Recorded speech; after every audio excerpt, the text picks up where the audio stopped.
Hey, what's up, everybody? Coming back with another edition of our Winter Internship that we're hosting here at Movement Mortgage. This guy right here is no stranger to our podcast that we've had. Simmons, we had you on, I guess back in the summer, right after you graduated from Trinity, and we were talking about leadership. We were talking about the championship run that you guys came off with baseball. And man, I should have prepped you, because one of the things we talked about was that ring, and you got that ring. Mm-hmm. That's a legit ring too. I mean, that thing is like a 3-knuckler type thing that you guys got. So it's crazy how fast time flies when I think back to that, because now Simmons is finishing up his freshman year at Auburn, getting ready to start sophomore year at Auburn, finance major. And Simmons, before you left for college, we talked a lot about finance and all the avenues that can come about with a finance degree. And I would love for one day to get one of these movement shirts on you and have you be a loan officer here for us. But wanted to come on just for a couple of minutes to tell folks you had a chance today, as we recap today. You sat in on leadership meeting, saw a little bit about how we run those meetings, and then we just kind of went through a basic day in the life, of what mortgage loan officers do, from partnerships with real estate agents and builders to what it looks like when we get a client that comes in and we work to pre-qualify a client. We went through some math, which us finance majors love looking at some math, and how we pre-qualify somebody, and kind of a nuts to bolts to get somebody from application all the way to closing. So just curious, couple thoughts as we look through some of that stuff today around the mortgage world. Was there anything you thought, man, I didn't know that was part of the process? So when we talked about having clients that want to buy houses, you have to make sure they're qualified, and pulling their credit and seeing, had they had any late payments on the credit that they're building right now, and are they consistent with it. It's really good for me to see now, so I know, if I want to go and buy a house, I need to be good on my payments. I need to have lines of credit, and building that and seeing, breaking down how much you're making into, your maximum payment for your house. You don't want to go above that, but also you don't want to go too below, because then you're not going to be finding what you're looking for. That's right. So that was really interesting to see.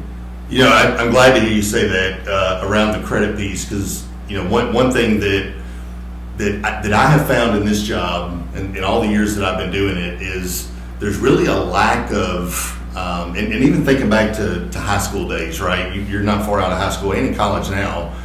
There's really a lack of education in the high school level, and even you're seeing it now, freshman getting ready to be a sophomore. There's not a whole lot of education around credit, management of credit, the importance of having good credit, how to establish credit, and those type things.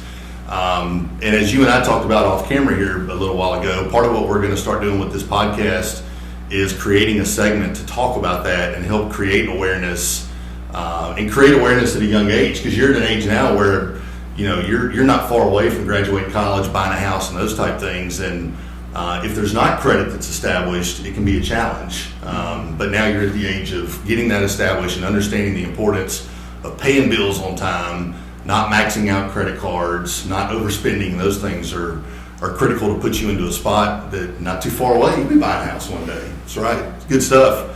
What about movement? You've been around me for a while. You've got a lot of movement swag. We all know we got the coolest swag in the business. But what's one thing that you've learned about movement that you think maybe other folks don't know and that they need to know about movement? Well, I think the leadership here is something that not a lot of people have. We were talking about the starter of the business earlier, and how he started this with a giving mindset and giving back, and I think that's huge. But I also think that he puts people in leadership roles to really influence the people that are working for him, like you. And when we sat on that call, you and Josh, that Zoom meeting was really cool to see. Y'all pouring into your coworkers and trying to make them better was really cool to see. Like a major company like Movement really being intentional on the person, and not just like a product or just another number. They're getting really personal with the workers. Yeah, I love that. one of the slogans we have here is love and value, and it's cool when folks get to see that in person, because that had a lot to do with why I came here, is because it's real. It's not just a cool sticker or a cool T-shirt. It's the culture of our company, and we're fortunate to have guys like we talked about today, like John Maxwell and some of those folks that pour into our leadership to in turn to pour into others. So I'm really glad you got to be a part of that today and see some of how we layer out these leadership meetings that we do and pour into others. All right, so the last thing, Simmons, before you head out of here, right? You're on winter break.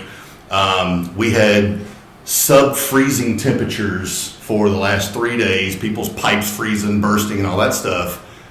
Today, the high is 74 degrees, I think. So, when you're out on winter break, you don't want to be stuck here with me all day, right? You want to play a little golf. Let's talk golf for a second. You have, since you and I first met, stepped your game up. You bought some nice new clubs, and we all know that it's not the golfer's fault when you hit a bad shot. It's just that you don't have the right equipment, right? You got to get the right equipment. You got some good equipment. You played a cool course yesterday. Where'd you play yesterday? Played the Vestavia Country Club. And that, if you guys haven't seen that, Google it, check it out. It's a beautiful course. A lot of just the scenery too, right? You start to Montgomery's pretty flat. You get into Birmingham, you start getting some hills. That part's pretty cool. You're getting out here, going to play again today. Where are you going today? Going to the Auburn Robert Trent Jones, playing the Lakes course. Man, another good course. We got any money on the line, or is this bragging rights, or what do we got going on here? We might play a little match play per hole. We'll see. All right.